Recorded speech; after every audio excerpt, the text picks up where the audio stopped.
Hey, my name is Dr. Jeep, and this is the Echio Quiz. So I started to learn to make music around the time I was 13 or 14. I was playing guitar for a few years at that point and discovered this program called Tabit.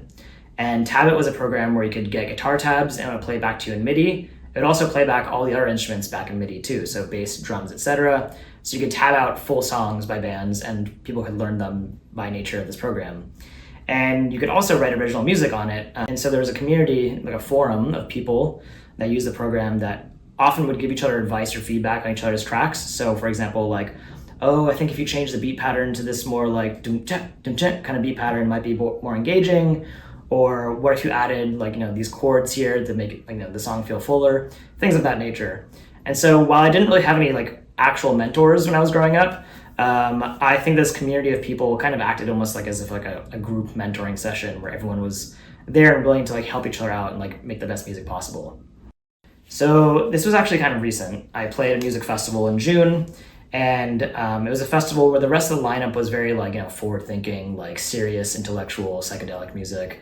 And when I play my sets, I'm a bit sillier and kind of like goofier, so I felt kind of out of place in this lineup, if I'm being totally honest. And I was preparing a set of like really serious, headsy music for the entire 2 or 3 weeks leading up to it.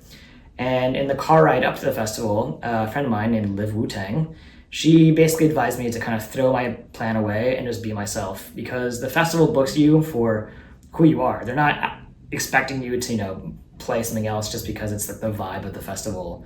And that was like really impactful for me because, I think a lot of times I really second guess like my position in the kind of scene. And the music I make is like quite serious, but the stuff I DJ is, it's fun party music. I don't necessarily want to be like in a wormhole the entire time.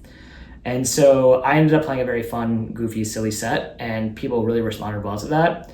And I think that kind of carries over my productions too. I think whenever someone asks me like, oh, like what should I do? Like just in a bigger picture sense, I always say, be yourself, because people ultimately see that, and that's more unique than trying to follow, a trend or do something that's not really authentically you, So that'd probably be the biggest advice I've gotten. And I've gotten it in various different capacities over the years, but that's the latest one that stuck with me.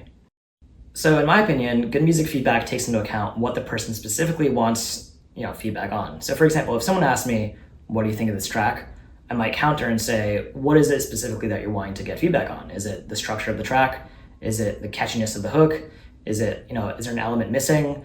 And by asking that question, I'm also like forcing them to kind of investigate like what is it that they want help with, because if it's everything, then, I can't like write the track for you. But if it's a specific thing, like, is this missing something that's a bit easier for me to give feedback on as a reviewer, and also a bit more helpful for them in general. And also something like, do you like this track, is not really helpful, because that is, it's so subjective, right? Like there can be tracks that are objectively good, but that don't really work for my DJ sets based on the genres I play. And so do I like this track? I could be like, yeah, I like it. Would I play it? Probably not. But then even that would get that person, I think people try and aim a bit too much toward like, I want to appease everyone rather than I need to be uniquely myself, which I think is always the thing that I would encourage. So technically my first release of music I put out in the public as Dr. Jeep was an EP called Your Mind, and it was on a very small label. I'm not even gonna say label, it was like my collective of friends in college, and we just put it out on SoundCloud, I think. I don't think it was even on, Bandcamp didn't exist at the time. Yeah, with this release, it was like very like long, winding, kind of like psychedelic tracks, but it wasn't really DJ friendly. The intros were really busy, the outros dragged on forever, elements never came out. And now, having done this for about 15 years since that happened, I would, advise myself to like, kind of in the second half of the song, strip down the elements, like keep removing more and more, because as you're blending the song, you want the elements in the new one to come in and kind of fill the gaps. And that's something that just those tracks never gave a DJ the opportunity to do. So I don't even think I played them, honestly.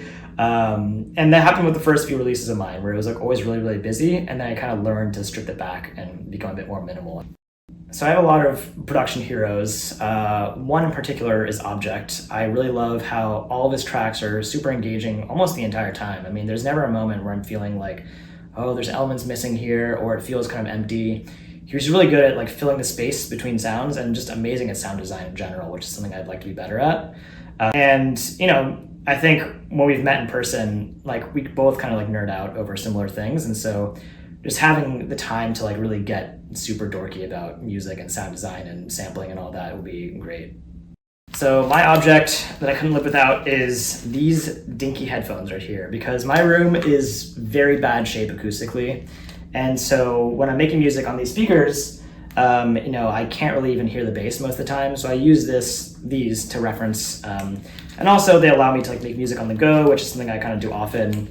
And honestly, they're so beat up at this point. Like the leathers come off and they're really old and honestly not the best headphones in general.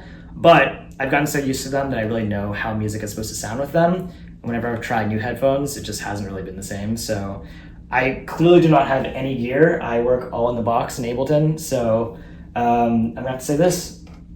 So funny story, I actually primarily do something else other than music. I am a postdoc research assistant at NYU at the grad school that I just graduated from called ITP. And this is a school in which you learn how to make interactive installations. So it's a mixture of like fabrication, electrical engineering, software development, kind of curation in general. And I basically build abstract musical instruments and do audio-visual installations that allow people to kind of make music with their body, or allow people that have no experience with making music at all to like get the like joy out of making music by creating systems in which you can very, very easily make amazing little melodies and rhythms with just like your body gestures and stuff.